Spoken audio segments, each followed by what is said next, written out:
reality. Tell me So, about how much you struggle. yeah, Why didn't you use your microphone? Yeah. you know, oh, and I probably should sit next to Just a have to push it, microphone. and then the green means you're on. they're still. There you go. Oh, I just want a mic if we're gonna talk to Jessica, so. I can read up on it. I almost saw it. Are they, oh, they're wireless. Whoops, that's where Vanessa is. Thank you. Look at us go. All right, everybody. I would like to call to order this meeting of the Special District 68 Sports Field and Recreation Committee for Wednesday, November 6, 2024, and respectfully acknowledge that we are holding this meeting on the traditional territory of the Coast Salish people, specifically the Snuneymuxw First Nation. We have Director Stanley joining us online today. Thank you, Director Stanley. Can you hear me? Great, thank you. So I'll ask directors to use their microphone that they can be heard by everybody. And having called to the meeting to order, I'll ask if there's any late items. Ms. Robertson. None from this side staff. Richard, there's no late items from. There's not. The only thing we wanted to make sure that the committee had was the terms of reference for the committee that's on the table. Yep. That's fine. We don't need to amend the agenda for that. All right, thank you. So adoption of the agenda as has been circulated, please. Director Melanson, Director Hemmond seconding. All in favor? Any opposed? Carried. Thanks very much. Adoption of minutes, and we have a couple of sets of minutes. One goes back a little ways, and I'm not really sure why that got missed last time around. But adoption of those minutes, if we could, please. Director Hemmons and Director Melanson seconding. All in favor? Opposed? Carried. We've got a number of items on the agenda today, a number of presentations, and it's mainly an information type meeting, but a lot of topics to learn about and discuss and ask questions about, of course. So we'll start by turning things over to Mr. Harding for an update on terms for renewal and timing of the agreement. Mr. Harding. Thank you, Chair. Actually, I'm going to turn this over to Mr. Osborne in a second, but I just want to make sure, well, first of all, welcome everybody, but also we didn't have in your packages the terms of reference for the committee, and I was just thinking it was always good to have that at hand. So you'll have a handout on the table there of what the purpose is, and the goal for us is to meet once or twice a year, so we can review issues that are pertinent to the agreement that we work on with this. Is we call it the District 68, but I always like the south. What do we call it? The Southern Rec definition a little bit better. Well, I'll turn it over to Mr. Osborne. Yeah, thank you. Through to the chair, to the committee. In the package is the current agreement that's in place in the south for the Southern Rec. I've got to get used to that too. For the District 68 Sports Field and Recreation Services Agreement. This agreement does come due at the end of next year. And with that, RDN staff will meet with the City of Nanaimo staff in regards to this agreement to update the terms of the agreement. And most of it will be around facilities, as we've spoken in the past. Notably, there's been some additions around sports fields. There's been recent construction of sports fields in the city that need to be captured with all the great work taking place here, and make sure that's reflected in there on that side. In regards to facilities, and I'll sort of might segue a little bit into the survey as well too. We did do a test when the survey work was done to confirm if Oliver Woods met the threshold. The last survey, it did not still meet that regional threshold, so it wouldn't be added in, but we'll sort of continue to evaluate in. And again, that's a test that has to be applied to facilities as they're coming on. And Mr. Harding was speaking to the Southern Recreation Facility later on the agenda, and once built, we would put that facility to a test to see who is really in there using it. As being used by City of Nanaimo residents, or are there people from the District of Lanceville or the electoral areas? So it didn't meet that test, so it wouldn't be added in.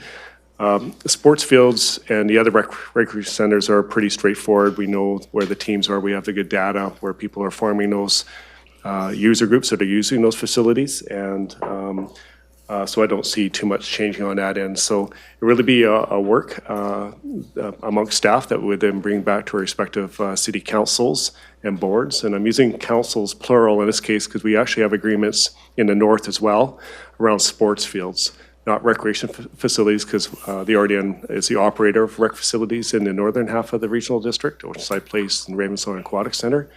But there is agreements for sports fields because, again, similar to Nanaimo, there's people from the outlying areas and residents that are using facilities in the rural areas as well as within the city boundaries. So we'll be having parallel conversations with the City of Parksville staff and Tunnel and Qualicum Beach staff about the agreement there. So if you're an RDM board director, you'll see it in two ways. We'll be working on those agreements and bring them forward for approval.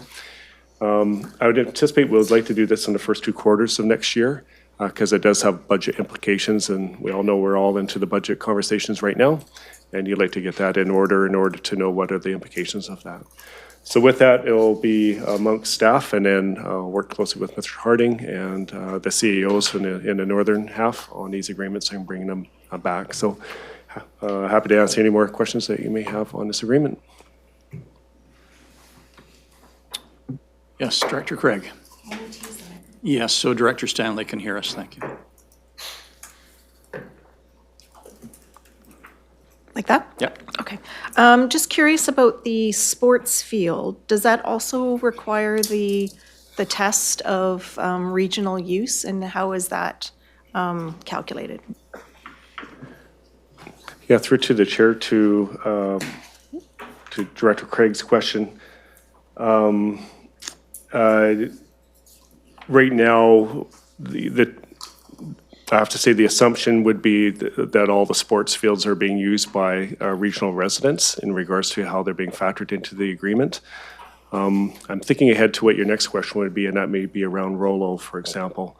And when these agreements were done, it was, I'll say, relatively common sense was put to the test in regards to where are people using it, where associations from the softball organizations to football and so forth, where are they actually being located? So it hasn't been necessarily been put to the test, but we also have the user data to know where people are coming from the team registrations that, in the case of city and animal staff, have to do a lot of due diligence in confirming where people live.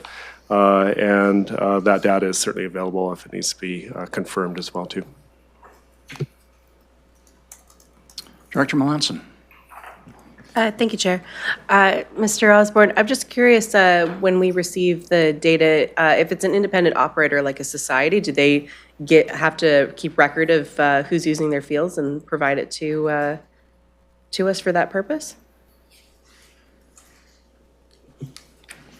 I'll answer the question as best I can, and I might look to city staff to confirm based on the data that we've reviewed as well, too. But any operator facility, we require their team registrations, whether it's an organization, so be it a minor organization or an independent operator. In regards to a commercial operator, I can't confirm if that's the case, because that could be sometimes a one-off, and it's like a rental, if you were. But if you're in there on a regular basis, like a organization is, those names are picked up. But as far as an independent operator or a private rental of a rec facility for a single event, that wouldn't be picked up. Okay, yeah. Thank you. Thank you. Anybody else? Just with that, just on that one, just the only fields right now that we have is this independent operator is the McGirr Sports for the softball. So those ones did have, during their survey, provided all the team addresses. So it's the only one that we have like that. I'm thinking of the extension fields, which aren't currently in use, but are owned by the Extension Rec Society, so. And in regards to the extension field, actually is in the agreement. It's a very small amount. So it's actually, there is a credit to Area C for the amount, and I want to say it's around $10,000 or something like that. So there is a credit that it gets applied in our formula that we use here, so. I was just curious if they were keeping records for you or not, because I suspect they're not. You're probably correct. Thank you. So, Mr. Osborne, does that cover A and B on the agenda, or is there anything further? Through the chair, I can speak just an update on the user survey and just a step back of what has been done. So last year, the user survey was done. I do want to thank city staff for the extensive work that goes on because there's a lot of communication dialogue with the user groups and trying to recover data from those user groups. I know it was not an easy process, so thanks to the city staff on that. Those results are being applied to this year's budget, or the 2025 budget coming on. So there has been some shifts, and sorry, I didn't have the user data ready. We can provide that to this committee if needed. There were some shifts, but nothing substantial in regards to shifts in usage from the electoral areas. But there has been some shifts. So if an electoral area went down in usage, it would be reflected in the allocation for the operational costs in the 2025 budget coming up. And then it's good for this committee to be aware of, and that's sort of the intent of the committee as well, is to know of the what operational costs or facilities you're sharing on. So Mr. Harding will be presenting later today in regards to new amenities that become on stream, and then once they're constructed, then the operational costs are shared by way of that agreement. So there's two things going on. Usage are shifting slightly, and then operational costs do change over year. Great, thank you very much. Any questions then before we move on to item C? Starting on page 29 on your printed agenda, and that is a verbal update on new and future recreational facilities and sports fields. Mr. Harding, you're going to tag team again on this one? I think it's just be myself, although Ms. Davis is here also to answer any kind of technical questions on some of the fields that we want. Just wanted to, I think we mentioned this to the committee, talked about some of these fields either coming on, where we're either building them, or ones that we're working on. So I just want to do it again as an update of, these are the facilities we've been spending quite a bit of time on the sports field side of things. And you can stop me anytime if you have some questions. So the stadium district is one the council, this council and the previous council have contributed a lot of capital funds to. If you recall, in 2017, we purchased from the school district the Rotary Bowl and what we call Soroxman Stadium.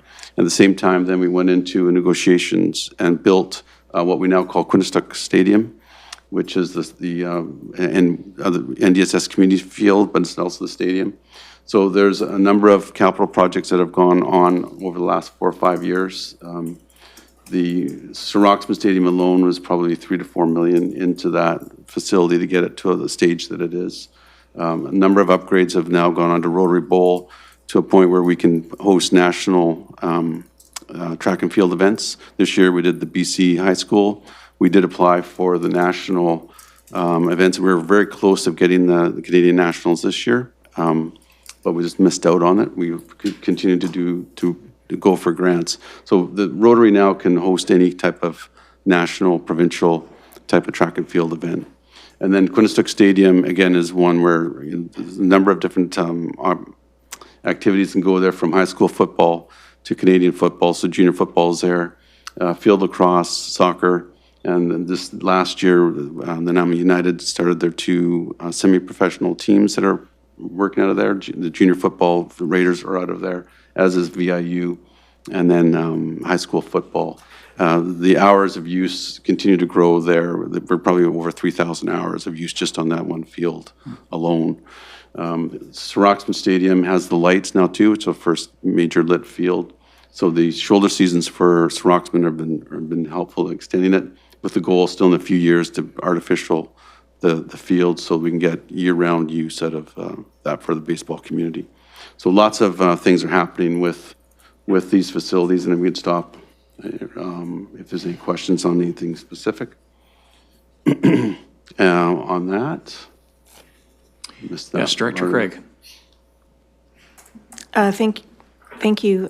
Through you, when you were talking about the football pitch, I know the BC Lions have training camps in Kamloops. Have you tried to lure them over here? Thank you, Chair. It's Stanley?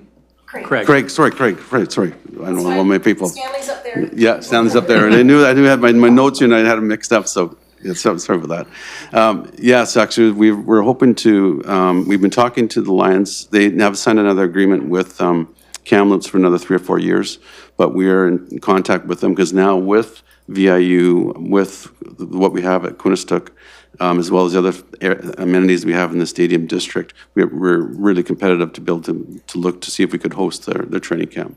So we hope to have them over ideally in the new year for a visit, and then see what we could do. Yes, interesting thought. It reminds me of many years ago when we had the Vancouver Whitecaps over at Caledonia Park, using that facility at the time, which in its day was our prime facility, but we've improved in our facilities so much since then. It's just so amazing, and personally, I feel very proud of the growth that we have made in our sports facilities and our ability to host major events. So largely thanks to you and your staff, Mr. Harding. Thank you. Anyway, moving on. The other major capital investment council's done is for the 2 new artificial turf fields at Harewood Centennial.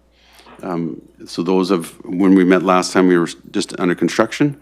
We opened them in the spring, and they are as busy as you can think of right now. So we opened them in spring, and this fall they're heavily being used. High school football is on the one side, as is soccer on both, but also all of field lacrosse has now moved primarily from Quinnipiac to this area, as well as a number of other sports. So we're very, very pleased with this. This gives us now 5 artificial turf fields within the city area and within our service area. This is our first where we had 2 fields that were natural turf that we made into artificial, and with the idea of just increasing the sports capacity and then the hours of use. With this, we do have a joint use with the smaller field, which is the football field, to the east, with the school board, similar to what we have with Quinnipiac. And those are 2 of the main areas on sport field development. We continue to do upgrades in some of our other natural turf fields. You'll notice that Caledonia, we put lights in for Raider football, and then also the Nanaimo football is used at times where they need to get off their other field in the north into the Caledonia field. So we're doing more updates in that area. I don't know if there's any questions. Director Melanson had a question, I believe. Thank you, Chair. Mr. Harding, I just wanted to congratulate city staff. Myself and Director Geselbrecht often have playdates at the adjacent park, and it's always heavily used, those turf fields. There's always someone on them, and it looks like they're having an amazing time. I was curious, I noticed when I was there the other day that there was quite a lot of overflow parking. Is there any plans to expand the parking at the moment? Because when we were there was people parking in the fire lane because there's 2 adjacent lacrosse games going on, I believe. Yeah, through the chair. So you'll notice that we're not finished on the 7th Street side. So there is some on-street parking that'll be completed this winter on the 7th Street side. We're also working on an agreement with the school, high school, for better utilization of their parking lots after hours, because it is quite adjacent there, and there is some good parking. Just have to get some better signage and direction for doing that. We are running out of room at Harewood Centennial in the sense of adding more parking, because we've built it out. As you can see, there's with the covered space, the other lacrosse box, the skateboard park, the skills park, the playground, the water park, and the 2 fields. So those are probably on that site, how much parking we're going to get. But with the high school, there is definitely some opportunities for after-hour use. Wonderful. Yeah, you've created quite the draw, and now you're going to have to deal with it. I like parking problems because it means we've done something that people like. So we enjoy that part of it. Director Swain. Yes, through the chair to Mr. Harding. So operationally, just, we all know that with these turf fields, they're fantastic because we have a lot of increase in usership or hours and so forth. But operationally, what I'm wondering is, has there been any significant change in staff, or are you just maintaining current staffing levels, because these fields are typically low maintenance relative to turf fields? Chair, to Mayor Swain, so we think the operational costs will actually be decreasing here because this the way it is the operational, so there's no water. The water, there's no fertilizer. We're not cutting it, you know, those fields would be cut twice a week. There is, though, maintenance, which is with specialized equipment and staff that utilize that. But we do see probably our overall operating costs. These are capital-intensive facilities, as you know. But operationally, we're a little bit less. Plus, they're LED lights. The others are metal halides, so we've got some more efficiency in the lighting as well as the maintenance. So we'll see after a year. We'll have to see the year based on how the maintenance of the fields went in 2023 versus 2024, 2025. But we actually see that probably our revenues will go up and our operating will go down for the short term. Of course, the long term, we have to put in capital funding to replace the infrastructure. The infrastructure will last 60, 70, 80, 90 years. The turf itself can have a lifespan between 10 and 15 years. And just a follow-up comment, yeah, so often when we see, you know, like an increase in service level, and this is how I see this, is a total increase in service level to the community, you often have that reciprocating increase in operational costs for maintenance, but here we don't have that. If anything, we're coming out, and worst case scenario, netting out at zero, if not, you know, less money being spent, so this is fantastic. Yeah, that's our assumption, and in the short run, it'll be that. Long term, we'll see with replacement of the turf. And they do get maintained weekly. We have to cut groom the fields and top dress the fields with crumb rubber, but there's not the other types of expenses that goes to it. Interesting point, though. Good to monitor that. Not a new facility, Mr. Harding, but I'm curious, so I'll ask now. Usage at the artificial turf fields, the Merle Logan Field and the second field at Bevan, are those heavily used still? Yes, Chair. So what's been interesting now with the artificial turfs have provided new opportunities for us. So the turf fields at Bevan are primarily soccer now. And these fields here are going to be primarily field lacrosse and football, although still we'll have soccer because there's a lot of demand for soccer. And in the summertime also for here, we've been able to, we put in lines or little diamonds for U6, U7 baseball.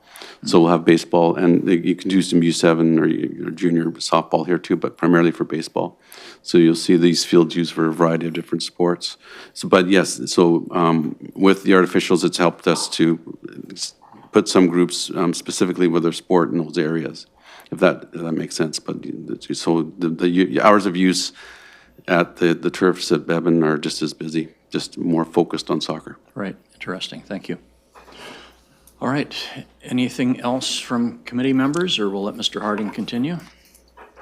So that's it for sports fields. If there's any other questions in general for sports fields throughout the community, I was just going to give you a bit of an do I have the other one? I just thought it would be time just to give you a little bit of an update on the South End Community Center. This is very much still in draft. The feasibility study hasn't been approved by council, but it's been an open public process with a steering committee for a number of years, and we're getting closer to coming to council with some options.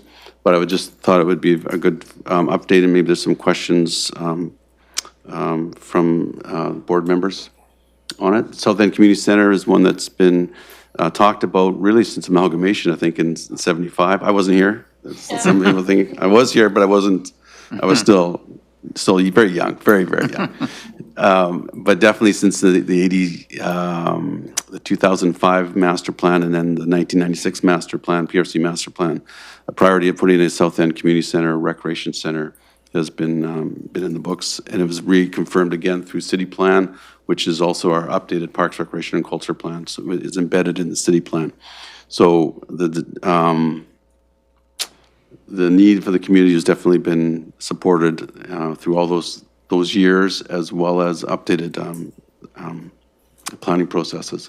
I would add also, as similar to Bevan Park, Oliver Woods, the Nanaimo Aquatic Center, these facilities tend to be regional type facilities. So we have use from, Ladysmith up to Parksville and beyond, depending on what the events or such are.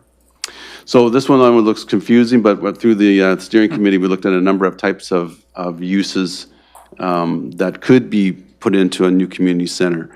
And so when we say it's community centers, we think based on some direction from council, we know we want this to be a recreation center, but also some cultural amenities, as well as council has a policy or a direction for council or staff on any new facilities that we consider primary healthcare provisions. So you'll see space in here for primary health. We also know, particularly in this area, but also in other areas, there's a real demand for dedicated and purpose-built daycare. So daycare is embedded within this. So these are a variety of different types of bubbles of we looked at. You'll notice Vancouver Island Regional Library on here. That's one of many types of partners that could be Vancouver Island Regional Library, could be another type of community use, but we know that library services are always things that community centers are looking to, but it could be, if it's not the Vancouver Island Library, it could be an expanded health provider or another nonprofit, maybe a larger cultural venue, something that would go in the area. So this is some of the square footages that we've looked at. Again, this just is all draft, nothing in stone here, but some of the ideas. And again, one that's not on this list, unless it's been added, is some of the cultural venues. One of the things that's come through the review is potentially a purpose-built black box or a small performance and rehearsal space that we could add into this. So this, right now, this site, the largest component of it would be 60,000 square feet. We'll come back to council with everything from 45,000, 55,000, 60,000 with a variety of options of us moving forward. And then again, just some general, whenever you start showing any kind of design, people think, well, what about this or that? So I would just take this as just looking at what a facility could look like. And so this would be a facility with 2 stories. This would be the main floor with the gymnasiums. And then the next one will show second floor, which could have other uses up top, including things like a walking track, exercise areas, things like that.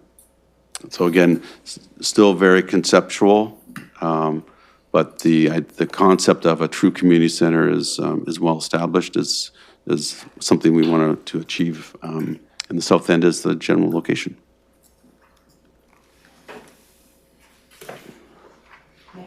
Of course, Director Melanson.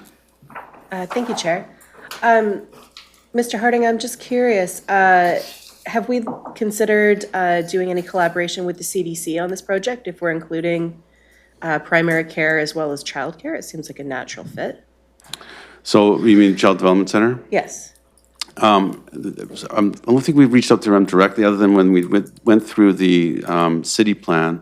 They were one of our stakeholder groups that we did interview, because we also worked heavily with them on the new playground at Maffeo Sutton.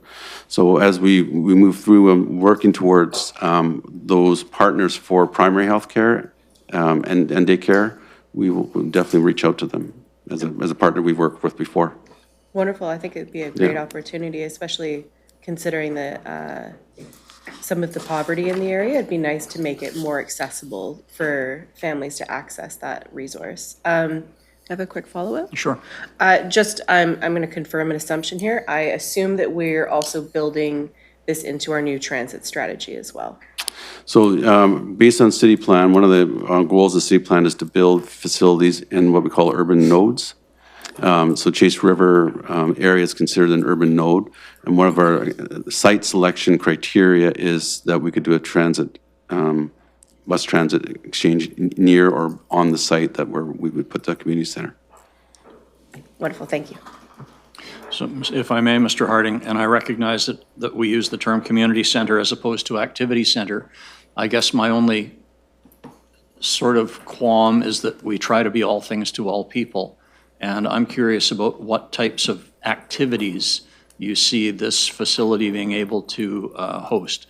For example, badminton, I assume, in in the gyms, possibly weight room, I would hope weight rooms. You mentioned a walking track. Are there any other visions in terms of physical activities? So the two gymnasiums, Chair, would be very similar to Oliver Woods, although we've learned some things about Oliver Woods. We'll build on what we've learned of some limitations that we have there. But we know we could have 3 Oliver Woods open right now, and it would be booked every night. Particularly the gymnasiums, there's a major demand for the gymnasium. So we build the gymnasiums to meet those sporting activities. But we also think that there's some real opportunities for some cultural activity space, and we know we're short in cultural spaces throughout the city, so we think could be some purpose built. With this one, we would definitely propose as a gym, weight room, walking track, things like that. We know that there's a demand for that. So similar, we did not put that in Oliver Woods, and there was reasons at the time we didn't put that in, but this is proposed to add those activities to it. Along with this is also what we call a community living room, where it'd be an active space where people come in. They could be coming in there for a variety of purposes, but a space where people feel comfortable and want to be there as a community space. And I recognize we're still in the concept phase, but I believe that at this point, Oliver Woods is the only indoor pickleball facility. So I need to mention that sport. Would this accommodate some pickleball indoors as well, possibly?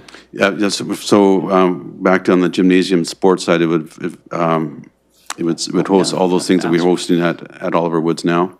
So we have pickleball, badminton, they're very popular, so is floor hockey, basketball. All those sports will be serviced in the 2 gymnasiums. I think Director Melanson has some other ideas. Oh, I was just curious. My husband's huge into sports, so he's in all the leagues. Ball hockey, ultimate frisbee, dodgeball, intramural leagues. I know they all happen up at the university. Is there any chance of expanding that? For all of those would be, except for the ultimate frisbee, because that would be on our sports fields. So this would be a very urban type of facility. So we don't see, our site selection would actually be a 2-story within an urban node. We wouldn't necessarily have the outdoor like we have at Bevan Park or Bowen Park or some of the other areas for the green space. But those indoor activities, like I mentioned, will definitely be in there with the dodgeball and other stuff. Yes, please. Thank you. And just quickly, because I saw it on your slide, it said children's indoor play area. I'm just curious what that looks like. So that's more connected with if we have a dedicated daycare. Yeah. So there would be some, because we don't think we're going to have the outdoor space, if the childcare, for example, was on the 2nd floor, there would be a patio or some type of outdoor area that we could allow for play. Okay. Just solely speaking as a parent of small children, if there's any available drop-in space for like indoor play areas in the wintertime, I guarantee you it'll be heavily used. Yes. Because there's just not enough of them. We drive to Country Club to use the one in the mall there. Yeah, thank you. So those, as we get into the detail, and one reason I particularly mention it with the Cedar and Extension here is, we need to reach out to when we get closer to the design stage, because I think there's some opportunities to ensure, because it will definitely be those communities this area is serving. Thank you. Director Stanley, we haven't seen you jumping up and down and cheering. How's the soccer game going? I'm not there. I'm actually en route. All right. So I don't know how the first game went, but I'm going to make it. I'll have to leave at 2:30 to make it to the second game. All right. Well, you had a question, I believe. So go ahead, please. I do. Thank you. I thought you were actually referring to me and my attendance at the various sports fields. I'm pretty sure that, well, maybe Director Hemmons, but among all the directors, I'm probably the one who frequents all these facilities the most, and have been known to be heard by Director Melanson for over a block radius. So I'm really enjoying the facilities. That's not my comment, though. I wanted to ask about the relationship between the transit growth and our redevelopment strategy and the community center. I don't know if there is one, and I or if really it's more of a relationship between the development, sandstone, and population, and those impacting those two other things, meaning the community center and our transit. But since you mentioned that there is at least an expectation that transit will be either on or near that area, do you see any role with transit being impacted if the community center does not go through? Mr. Harding, any thoughts? All I could really mention on that is that we have taken transit into consideration of our site selection, and once that selection is confirmed, we'd be working with transit on, working with them on how we could incorporate our building with what their needs are. If the center doesn't go, I'm assuming that transit already has plans for other improvements if this facility does not get established. I don't know if that helps. Not sure if that helps you or not. It does. It clarified. I mean, I see a relationship, but I don't see it as being a causal. It's more, meaning that the community center won't be causal on transit. Transit is making its own decisions. I just wasn't sure if you foresaw impact on that, but I thanks. I got clarified in the order of operations in my mind there. Okay. Thank you. Director Swain, go ahead. Yes, through the chair. I'm just curious about location. Like, is there an area already identified? So that's my first question. Yes, so we've during the feasibility study, we looked at 12 different sites. Oh, okay. And we've narrowed it down to 1 or 2 sites and working with council on acquiring one of those sites. Yeah. So once that site has been confirmed, we'll make a public announcement of it. Yeah, because my initial observation is like you have over an acre and a half of floor space, which is huge. And then my next thought goes, well, depending on the site, can you not maybe add another floor, but that would be dependent on parking and that sort of stuff. And I'm getting into the capital side of things, but we know with a lot of these things, once you built it or have it built, it's probably, already going to be at capacity. And so when you're anticipating future growth and all that stuff, why not go higher? I guess that's because we all know the cost is in the first floor. So, so I know these are more higher level questions and probably more to do with the city. Yeah, well, no, we're not, but there's. But you are actually, because you're part of Southern Recreation. Well, we contribute to the operational, so, but again, my point being really, once it's built, you're already gonna be at capacity and then you're gonna be looking for the next project, so why not go higher initially in anticipation of that? And I'm sure these kinds of discussions have already occurred to some degree, but a lot of it will depend on how big of a site, taken into consideration, the floor space is already over an acre and a half. Right? Yes, so, huge. yeah, so right now the building is at minimum 2 stories. Yeah. So minimum 2 with the options of more depending of some other uses. But as I say, we'll come back to council with a variety of sizes and options for final consideration of moving forward. And just as a comment as well, in terms of land bank, every time you do one of these projects, it's a withdrawal and you're not replacing. So, you have to, obviously it's just more of a comment about make best use of the land you got because you're probably not going to be replacing it, especially, these prices these days, right? Yep. It's just unrealistic, so. All right, thanks, Mr. Harding. Anybody else on the center? Yes, Director Craig.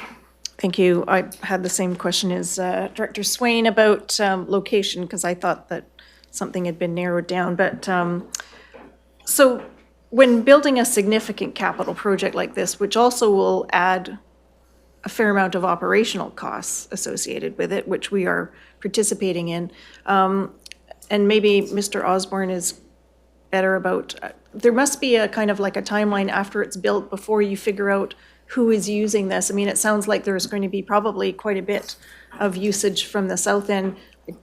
Probably not Gabrielans going there. So I'm wondering how that usage component of the operational aspect is addressed. And is there kind of, if we're only doing surveys every 5 years, does that mean it's going to be in operation for at least 5 years? Well, I guess it depends on the timing of the usage fees, how that works. Yeah, I'll let Mr. Osborne answer, but Oliver Woods is a good example. So we built it, we operated it for a number of years. We went through the first survey. There wasn't enough documented use to add it to the agreement. And I believe that's the same. Yeah. So we it's not added on until we can show that there's a contribution, but. Yeah, as Mr. Harding was mentioning, in the agreement under section 5.4, I can read it as well too. Where a new recreation facility is constructed, it shall not form part of the agreement until a survey conducted pursuant to section 4.1A is undertaken, which demonstrates that 10% more of the population of the regional district areas is attending public sessions at the facility. Let me just dash back to 4.1A to see what that says. And it's to do with the cost sharing survey every 5 years. So, yeah, if the building's done, it would be done when that survey was done. But these are areas that you could always refine at time of an agreement as well too. So, if the building is done, we could always look at that clause and and make it a short period of time. The challenge as you want to get good data at the right time as well too, and it's a pretty intense process, and it's one I would love to say let's just do it when we need to do it, but then it really fires up all cylinders to get these surveys done. So we'd have to evaluate and be a good conversation with Mr. Harding and his staff in regards to the timing of this facility, and is it going to be, can you wait 5 years for another survey to be done to pull it in kind of thing. So if I recall, when Oliver Woods was done, it was sort of in the same pocket, if you will, and it was assumed it would be in, and we've reconfirmed it now twice over a survey. That hasn't been done, so, but it's a good question. It's something to tug on a bit as we look at these agreements to see if it's meeting the needs of all the parties involved. Yes, please. And on a related kind of idea, which hadn't occurred to me, Director Melanson was talking about this could be quite popular with Ladysmith residents as well. And looking at the funding agreement that we have, it's basically if they're out of jurisdiction, then it gets picked up by the rest of us. Would that apply? Has there ever been any kind of discussion with adjacent regional districts for a significant building like this, and where there's any kind of usage? Through to the chair, to the director's question, there's been acknowledgement amongst all the parties in regards to who is operating recreation facilities within the Mid-Island area. And it's well understood that almost every jurisdiction is actually providing a recreation facility or operating fields and arenas and so forth. In the Cowichan Valley Regional District, they actually created a regional recreation model, a little bit similar to what we have here at the RDN, but a little bit of a different bent on that. But they're fully funding facilities in there because there was some inequities. For example, the Frank Jamison Community Center in Ladysmith was being funded by the town of Ladysmith and some amounts from the rural areas in the area. That's been rectified. I think the biggest issue is if there is a jurisdiction that was not funding in for inequity up and down the island. It was the biggest item, and the biggest correction that was done in Mid-Island area was electoral area E, Nanoose, funding into an aquatic facility. Yeah, you might be familiar. And so that was the biggest thing.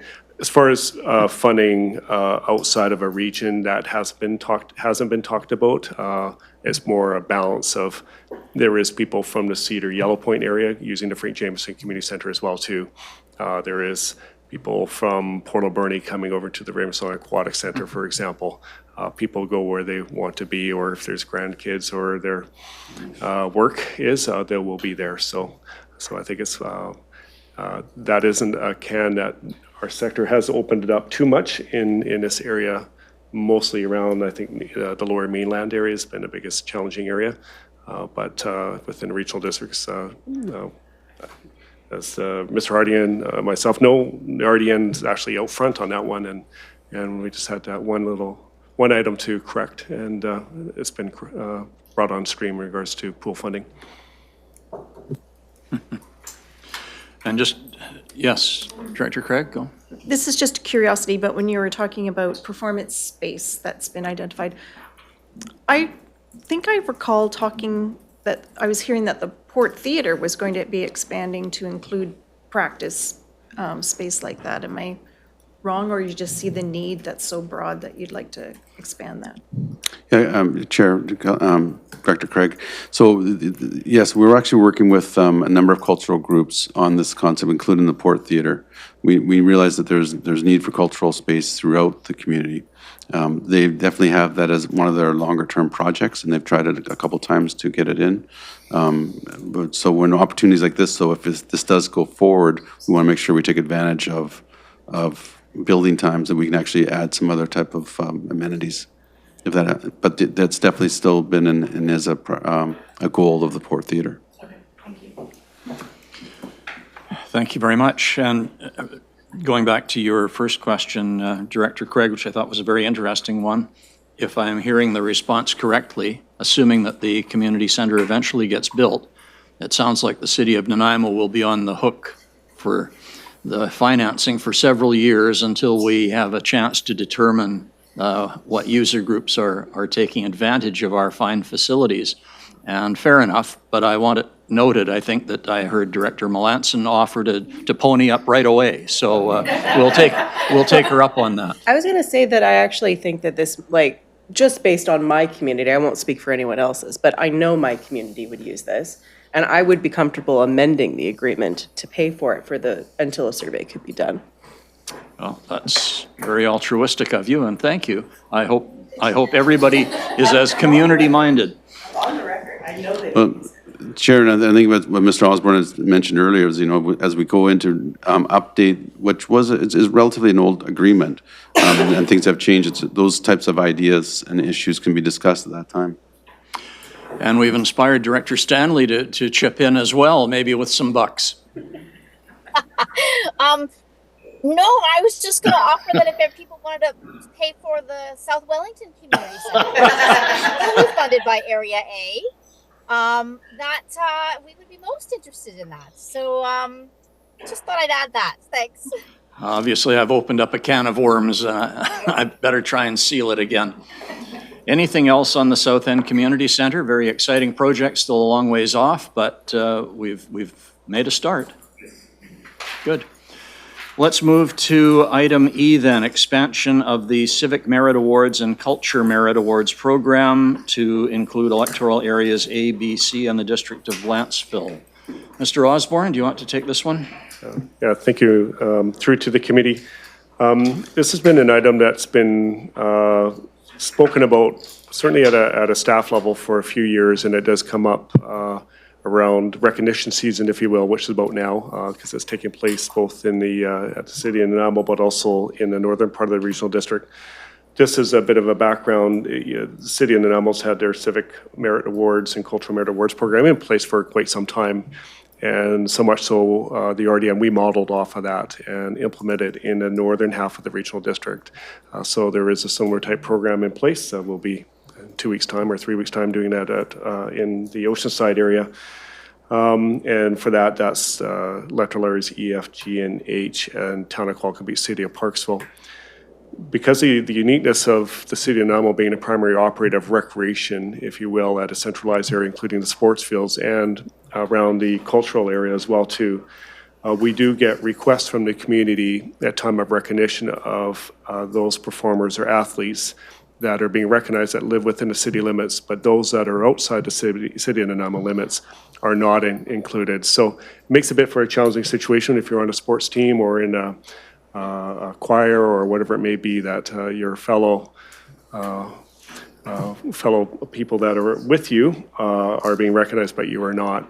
And so it's really bringing forward the issue, if you will, and looking for some direction from this committee to see if there's the willingness for staff to review this item and bring forward some options going forward. And in case of options going forward, it could be as like the recognition event being expanded to include the rural areas, given that the operational costs for recreation and sport fields are included, that it could be expanded, and what does that event look like, and just being cognizant of the political entities around that, how does that form?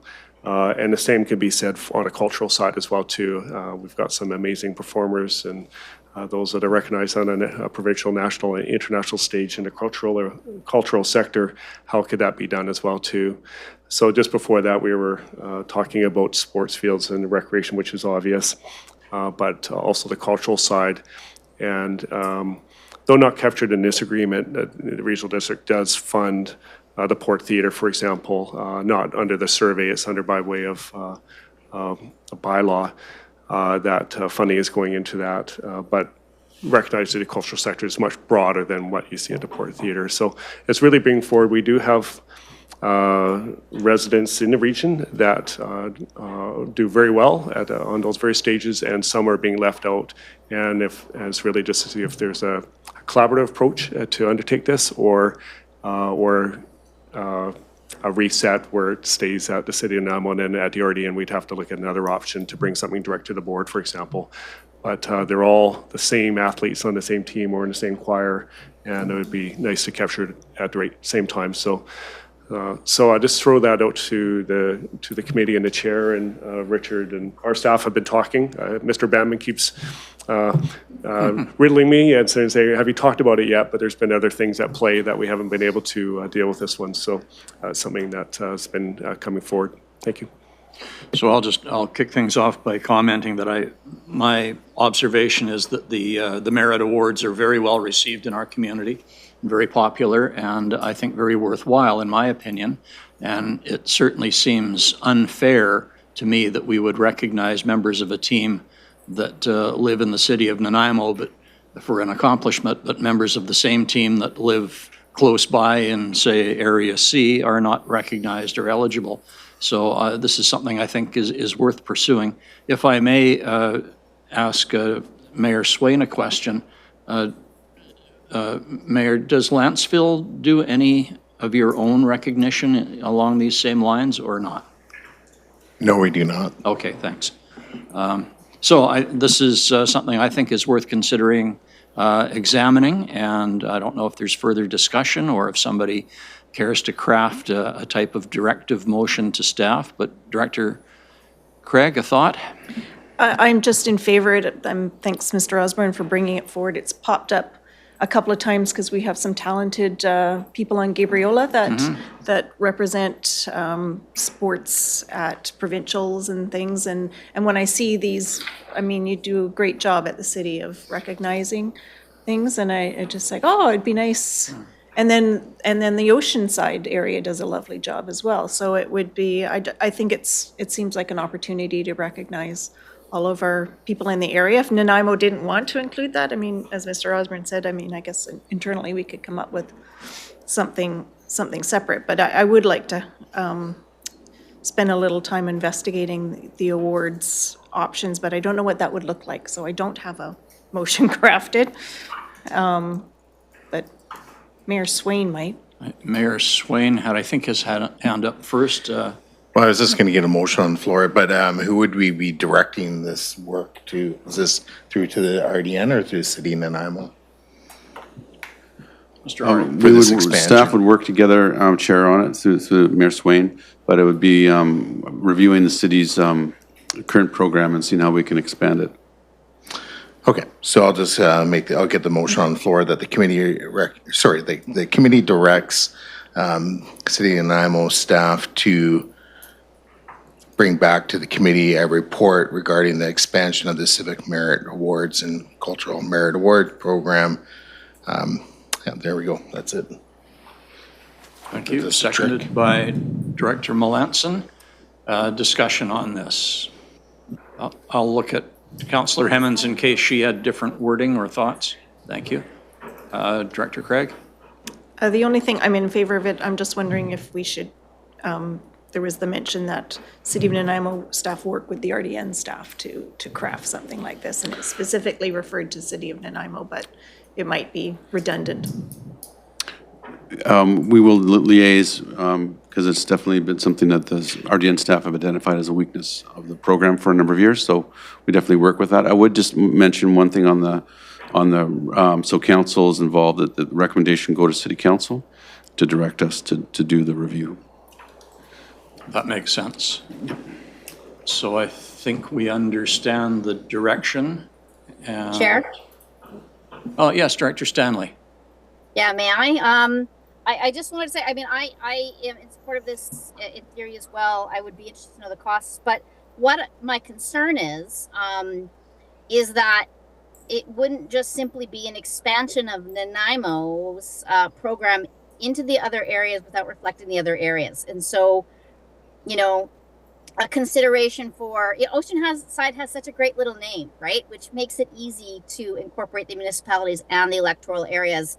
I don't know if someone's really creative and can come up with a lovely little name for us instead of SD68, rec program. But I do feel like I would want it to not just be a subsuming of the electoral areas into a City of Nanaimo process, because it just feels a little bit like an erasure. But I feel that it is very important that we collectively do this, because our kids, and not just, literally mine, but yes, mine as well, but our community's kids are all playing on the same teams. And currently, there's an exclusion factor there. So if we're only considering part of that. So if there's a way or some consideration that we could reflect that it's not just a City of Nanaimo program and that we work collectively together and reflect that, I would very much appreciate that piece. Thank you. Mr. Harding. Yes, and so that's the liaising with the RDN staff. I think we come back with a variety of options, if council approves, a variety of options of how the program could be rebranded or talk, to show that we're really trying to recognize all ages of sports and cultural achievement in the area. So we can find a way to word that correctly. Thank you. So I'm not sure if we need a formal amendment, but can I take it that we are adding words to the effect of liaising with RDN staff, and also that this report would eventually come to Nanaimo Council?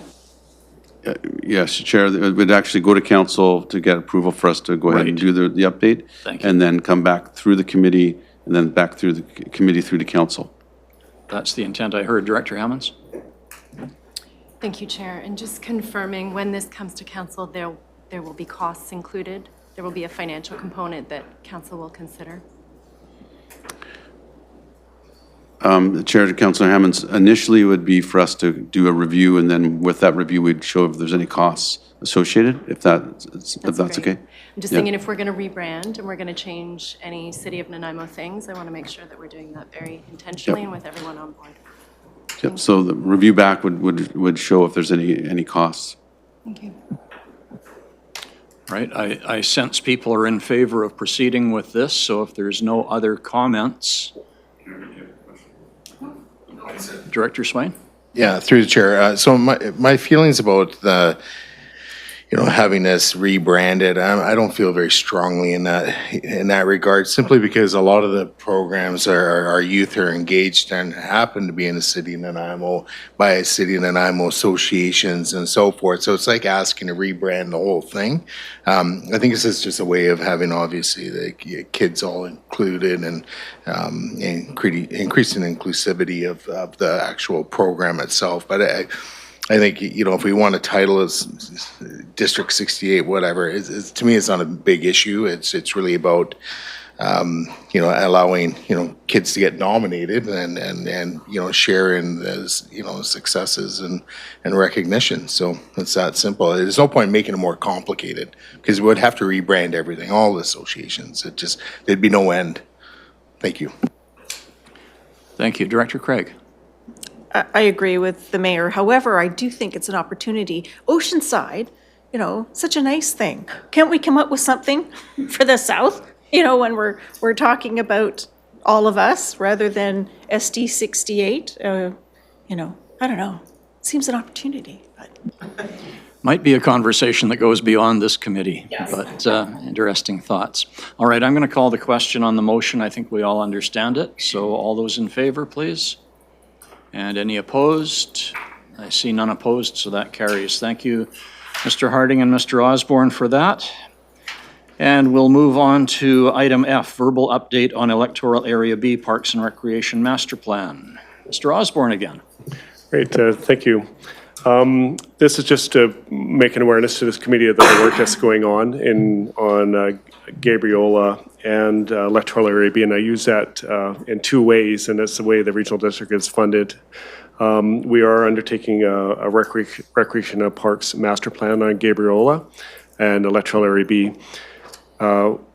For taxation purposes, only Gabriola residents fund the recreation function, and that's why we note Gabriola, because they're the ones contributing to it. Electoral Area B also includes Smudge and DeCourcy Island as well. They do not provide it to recreation, so that's why we do that separation. And then as part of this plan, we are doing a parks management plan, which includes Gabriola, Mudge, and DeCourcy as well, so it broadens out and with those communities. Staff and the committee of which Director Craig is sitting on has been doing the work for the last year. It's ready to go back out to the community in the coming months. There'll be a meeting in December with the committee. There's had a bit of a pause to do with representation from various agencies with that representation coming back.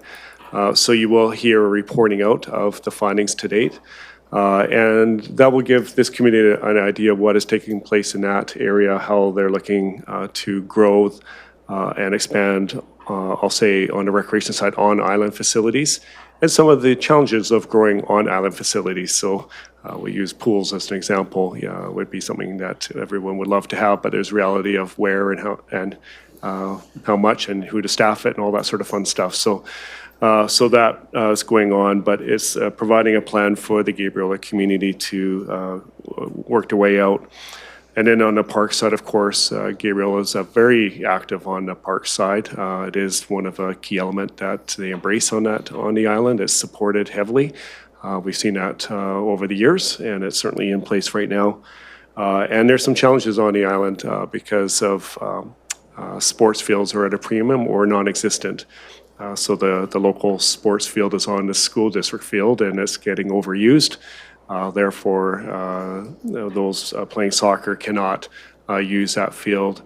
We have softball diamonds, I call it Rolla McClay, that can accommodate practice type use on the field, but not sanctioned use. And work will be underway for a practice field. And I just want to scale it appropriately, a small practice field at the Rollo field to accommodate those playing soccer on the island. But those are the issues going forward. There is a very active population, and going out, those type of costs will then be built into the operational agreement because it's Rollo is a part of that as well too. So just as awareness, no different than cities, given an update of costing, there will be some moderate costing after the capital job is done on the maintenance taking place to maintain a small practice field at Rolla McClay, for example. So with that, stay tuned. Once the committee meets, I think it's December 14th, Director Craig, I don't know why that's in my head, but anyway, not bad, within mid-December. And then you'll hear more about that because it has been a little bit dormant just to do with all the work has been done. It's just reporting it out to the community, so something to watch out for. And I can answer any more questions that you have, and Director Craig is even more on the ground than I am on that project, so she can field any questions as well too. Thank you, directors. Seeing none. Thanks, Mr. Osborne. And we'll move on to another interesting topic, at least to me, South Wellington School, community school conversion. Please. Yeah, thank you. Just an update on the South Wellington School conversion. Just to remind the group, at one point in time, the school district did close the facility. There was a community group that wanted to ensure that facility was maintained, and the regional district undertook that initiative to, one, ensure the facility is provided to the local community, but also the open space that it provides is key as well too. The South Wellington community does not have a lot of open space because it's rural in nature, so there's not, you may have space, but you don't have play fields or open space as it goes forward. In the area A, we do have the Recreation and Culture Service, so it's a local service that provides recreation and culture, and it's obviously augmenting the Southern Community Recreation Service Agreement for larger sports fields and access to pools and arenas. That project is underway. It has been noted, and it was at the board table in the last month in regards to adjusting the budget to meet what needs to take place when you're renovating an older school. And I was listening to the committee about parking, for example. So parking for a school is different than parking for a community center. And so just that alone has to make adjustments and access to facility. And the other items driving that project is the green energy net zero policies we have at the RDN. And so this will be a green energy building as we convert it over, but it does come at some expense for that to take place. It is being done under a construction management model. So it's not one tender, one and done. It is various stages are going out. So you'll see various stages of work going on. So the civil work is about to be tendered out shortly. And then we'll obviously move into the more fun stuff of renovating the classroom space and so forth. Related to that is the public space. We also have the park service, different from the rec and culture service. And but it's all the same taxpayer as well too, and so there'll be work to upgrade that complex on that side. So be more public meetings, and the goal is to have that facility open next year and operating. On the operating side, we have direction from the board to work with the local residents association to come up with an operating model for the facility. Those conversations still are taking place, and once confirmed and in place, they'll be brought up to the regional board for their consideration. But again, working with the community groups, it comes down to capacity as well too in regards to is there an ability to operate these type of facilities.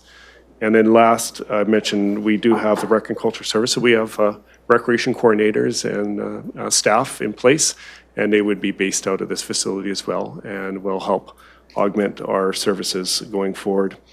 There was conversation about gymnasium. It is at a premium. This facility does not have a gymnasium. And if you know the local community, the Cranberry Fire Hall is the one with the gymnasium. So that's when they built fire halls with gymnasiums in the day.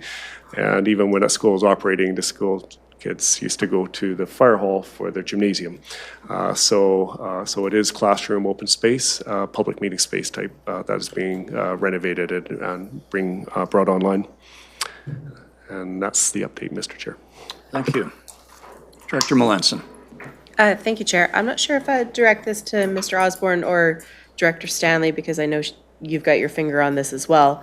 What kind of services or recreation programs do we envision offering in this facility?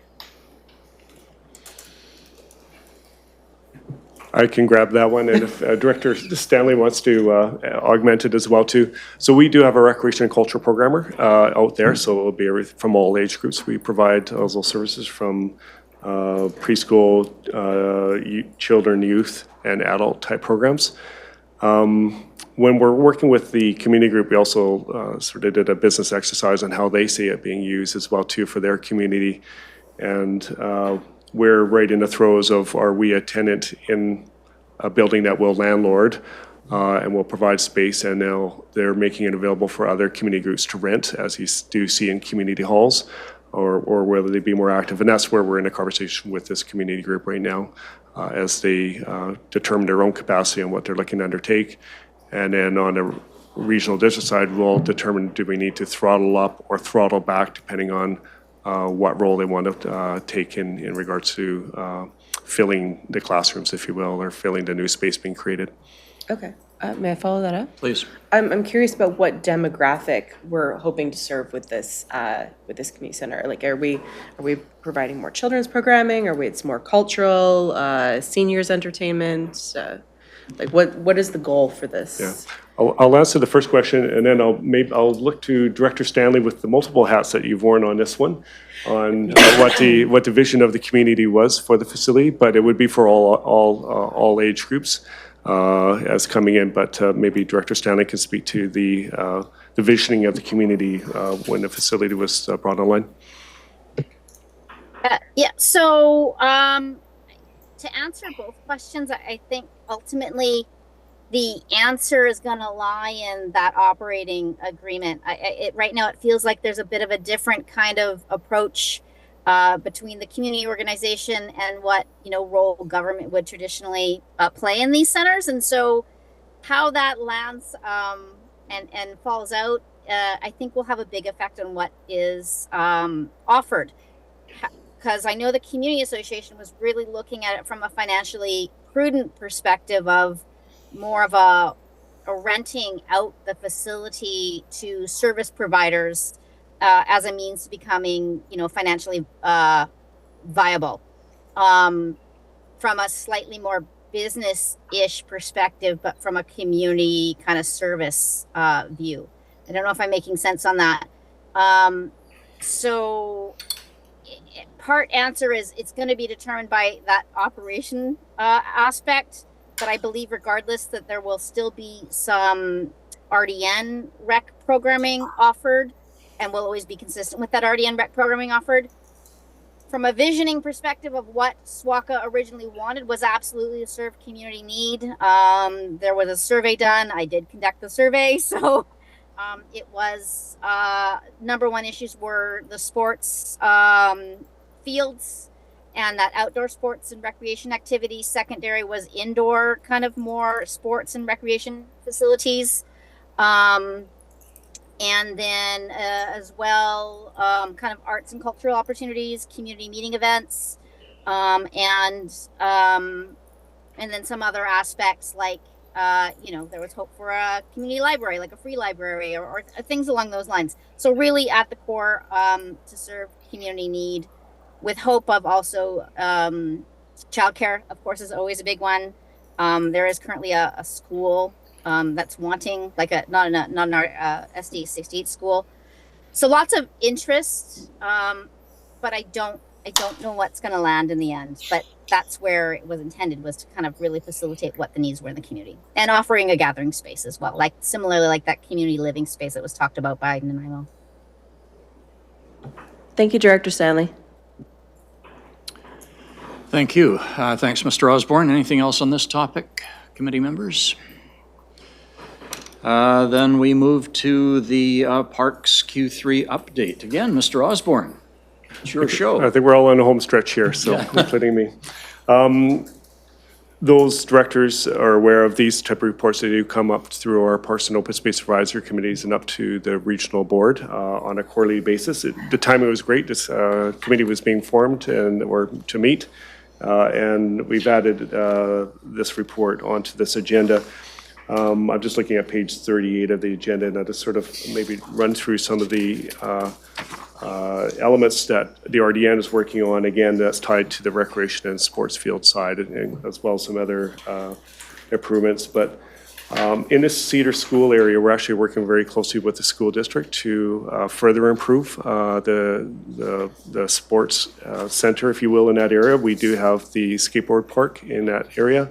And the school grounds were actually upgraded to twice, once to become an elementary school, then to be a secondary school again. So there is rec facility elements there as well too. We're also looking to expand. There is a sport court there to form into a pickleball court. I said the P word at this meeting. And so that is being undertaken there. And then there has also been, the Stevie Smith organization has put in a request to undertake a bike park in the vicinity of that. So we're working with that organization for a bike park in that area. Challenges in that area, it's an ELR. So we have requests to the ELR. I think it's, we're going to hear back this week in regards to, it might have come back last week on Canada Works be actually be done at that site based on the ALC's review of that. So there is some restrictions on that site, but some good community work taking place there. On Gabriola, Huxley Community Park you'll hear about. That is where there is the skateboard park that's very active.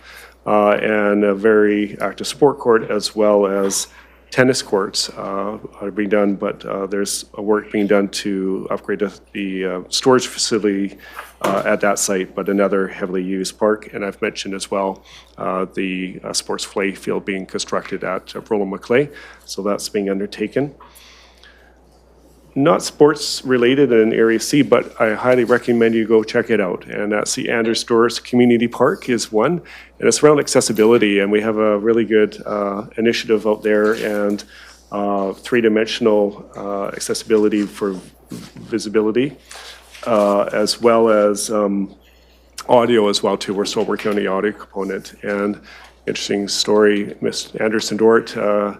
Anders was actually a city animal staff at one point within the parks area, and it didn't then through will willed the property over to the regional district, and so it's got really neat trees on the property and so forth that have been highlighted on that. So if you get a chance and you want to turn left or right on Jingle Pot Road, check it out. It's highly worth it. Well, in Area C, we're also looking at expanding the extension area. It's not without its 1908 challenges, Director Melson. And there's a series of roads that were never built when extension was formed.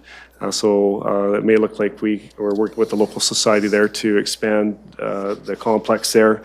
But we're actually dealing with setback requirements on roads that don't exist, only on paper. So we're working with the school district as their land agent to remove the line, so to speak, so we can then put structures in place there. And there's a good diagram on page 41 on the works being contemplated at that site, which includes outdoor amenities, another pump track, and making better use of the ball field and so forth. So that's been highlighted. And there's more information in the report on regional and community parks, but I just want to highlight those areas because I think it's good for everyone to know where amenities are there at the broader community throughout the whole region. Thanks very much, Mr. Osborne.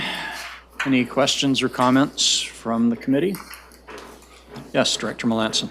I was just wondering if we could request an update from Lanceville next time around. I'm curious about what you guys are doing. He didn't turn the microphone on. That's a whole zero, nothing, Director Stanley. Got to remember this stuff costs money, so we're really cheap in Lanceville.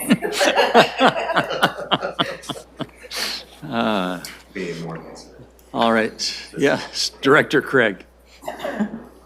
Sorry, I keep on coming back to this, but looking at this extension School District 68 property, it's a considerable development with fields and things like that. Is something, how do you go about including certain new developments that are, fairly significant and close to population centers to determine whether or not it's worthwhile to even consider doing a survey on who's using these fields for inclusion in the project? And I'm Gabriola, it's a ferry right away, but looking at this diagram, it just looks like it's going to be with the pump track and the fields, and it's going to be a pretty significant development fairly close to Nanaimo. So I'm wondering, how does that get determined?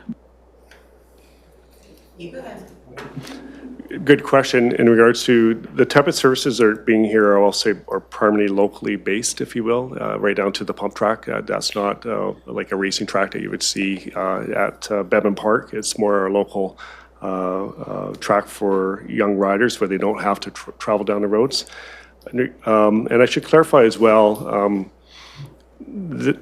except for where the old school was, that's actually school district property that the RDN has a lease to operate. The other lands were actually owned by the Extension Recreation Commission, which is a private society. So that society actually owns and operates the land and all the amenities on it. So we're working collaboratively with the society to ensure that the site is being effectively used and there's no borders on it between entities as well too.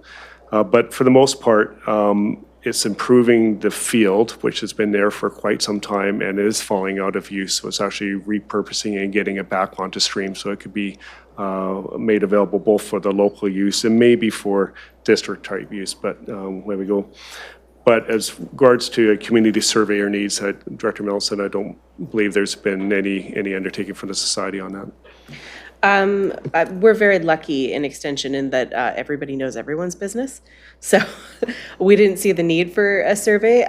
The AGM that the Rec Society held in April was attended by more than 100 people, and there's only 300 people that live in Extension. So we felt that that was a pretty good test of the community. But yeah, as Mr. Osborne says, most of the facilities already exist that are on that map. It's just updating them. And then the school site is we're kind of expanding that out because right now it's just old parking lot basically. So kids are playing there and it's not really safe. So we felt like it was time to do something with it. And I'm excited to work with park staff. They've been amazing at working collaboratively with the society to make sure that that site works cohesively together, recognizing that when you're there in person, you don't see those boundaries. Thank you. Thank you. Thanks, Mr. Osborne. Again, a lot of projects on the go, both in the city and the regional district. Credit to you and staff for keeping on top of things. We are at the end of our printed agenda. We have no other reports to receive. Under other business, I'm wondering if we can set a date for our next meeting, at least a rough date. I'm thinking in terms of the new year around March sometime. Any thoughts? Ms. Robertson, Mr. Harding? Yeah, we can take a look at the calendar and we'll propose some dates and look around that March area and see how that works in with other committees and what the RDN schedule, and we'll provide you with a little bit of a poll to select. So we'll wait till after the budgets. You will, yes, we definitely need to wait till after budgets are determined. Mr. Harding, any thoughts? Yeah, so the chair, so the goal would be to have our budget, be able to present our 2024, or 2025 budget. That's why our finance people are here, because they are here to answer any questions you have financially. But we haven't presented our budgets yet to council, so once we've done that, will give us an opportunity then to share it with you in the new year. All right, so we'll leave it at that, I think, for now. Director Craig? Yeah, looking at the notes from February, aren't the 2025 based on the 2024 actuals? So we have to wait for the 2024 actuals, which is why we met in February of 2024 to get the actuals from 2023. So, and then would we get the budget then, I guess, at the same time, it sounds like? Ms. Mercer? Through the chair, yes, that is correct. So right now, we will provide coming up, we'll provide some projections for what we think it's going to be at the end of the year. And then we are required, end of February, mid-February? In February, we're required to have all of our final information to the regional district so they can calculate the amounts that'll go out to each area. Right, I'm trying to desperately remember what that chart of dates was that we got. It was like early March that we were trying to finalize the budget, wasn't it? Okay. Yeah, anyway. All right, I see Director Stanley has a question, and then Director Swain as well. Yeah, I do. Thanks. I just want to come back to the merit awards because I have a question and a comment that are related, which is how do we incorporate Snuneymuxw and other local First Nations, or have they been in those awards? And perhaps that is the potential opportunity that Director Craig was mentioning, and that if we reach out to First Nations communities and partner with them on this as well, and then perhaps we can look at it from a broader, Indigenous perspective, and that might be a way of kind of reframing. Anyways, I don't know if we already have a relationship. I'm curious about that, but I did want to share those thoughts. Thank you. And I'll go to Director Swain because he had a question. Yeah, just a question through the staff regarding finances. Do we have any anticipated anomalies coming up that would influence the operational costs? I just remember from a few years back, there was some things like vandalism was on the rise and whatever, right? And it costs a lot of extra money for the operational side of things. So are we anticipating there's going to be some operational anomalies coming our way that could be increasing what we're going to be spending? Ms. Mercer? Through the chair, at this point, we don't anticipate anything that pops up, but again, we are compiling all of that information now, so hopefully there's no surprises. Thank you. So we'll leave it in the hands of staff to notify us of a potential meeting somewhere in the neighborhood of March. And after we have the budget information, we can deal with that. And unless there is any other business, I don't believe there's anybody here for question period. Ms. Robertson, anybody behind me? No?